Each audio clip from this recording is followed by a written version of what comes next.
ಈಗ MTR ಏನಿಲ್ಲ, ನಾನೆಲ್ಲ ಸ್ಕೂಲಲ್ಲಿದ್ದಾಗ ನಾನು ನೋಡ್ತಿದ್ದೆ.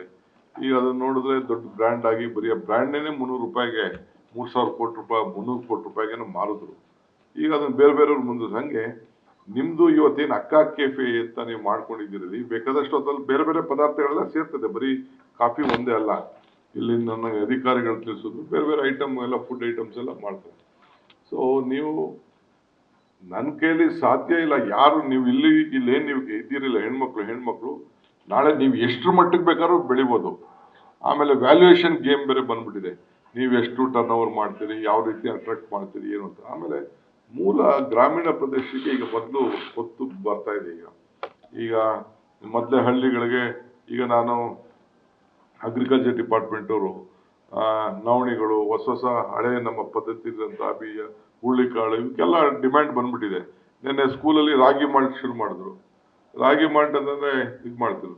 ನಾನೊಬ್ಬ ಮಂತ್ರಿ, ನಿಮ್ಗೆ ನಾನು ಹೇಳಂಗಿಲ್ಲ. ನಾನು ಬಂಗಾರಪ್ಪನವ್ರ ಮಿನಿಸ್ಟರ್ ಆಗಿದ್ದಾಗ ನಾನು, ನನ್ನ ಫ್ರೆಂಡ್ಸ್ ಎಲ್ಲ, ನಾವು ಮಲ್ಲಿಕಾರ್ಜುನ್ ಖರೆ, ಧರ್ಮಸಿಂಗ್ ಎಲ್ಲ ಒಂದ್ ಕಡೆ ಬಂಗಾರಪ್ಪನವ್ರ ಮಿನಿಸ್ಟರ್ ಊಟಕ್ಕೆ ಸೇರಿದ್ದೆವು.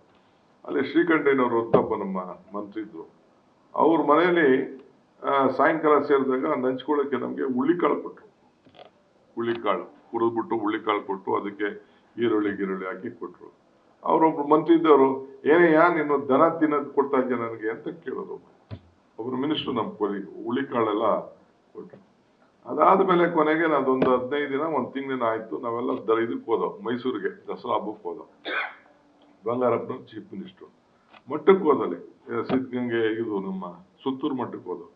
ಸುತ್ತೂರು ಮಟ್ಟಕ್ಕೆ ಹೋದಾಗ ಅಲ್ಲಿ ಉಳ್ಳಿ ಕಟ್ಟಿದ ಸಾರು ಹಾಕಿ, ಅಲ್ಲಿ ಸ್ವಲ್ಪ ಆ ಕಡೆ ಮೈಸೂರು ಕಡೆ ಫೇಮಸ್ಸು.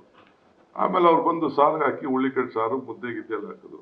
ಅದೇ ಮಂತ್ರಿ ಬಹಳ ಚೆನ್ನಾಗಿದೆ ಸಾರು ಅಂತ. ಅದೇ ದನಕ್ಕೆ ತಿನ್ನೋದು ಅಂತ ಹೇಳ್ತಿರಲ್ಲ, ಅದ್ರಲ್ಲೇ ಕಡೆ ಇದನ್ನ ಮಾಡಿರೋದು ಅಂತ ಇನ್ನೊಬ್ಬ ಮಂತ್ರಿ ಹೇಳಿದ್ರು.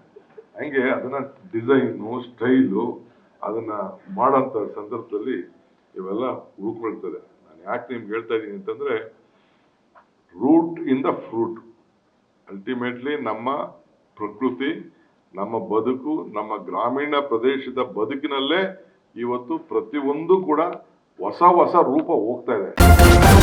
ನ್ಯೂಸ್ ಫಸ್ಟ್, ನಿರ್ಭೀತಿಯಿಂದ ನಿಮ್ಮ ಪರವಾಗಿ.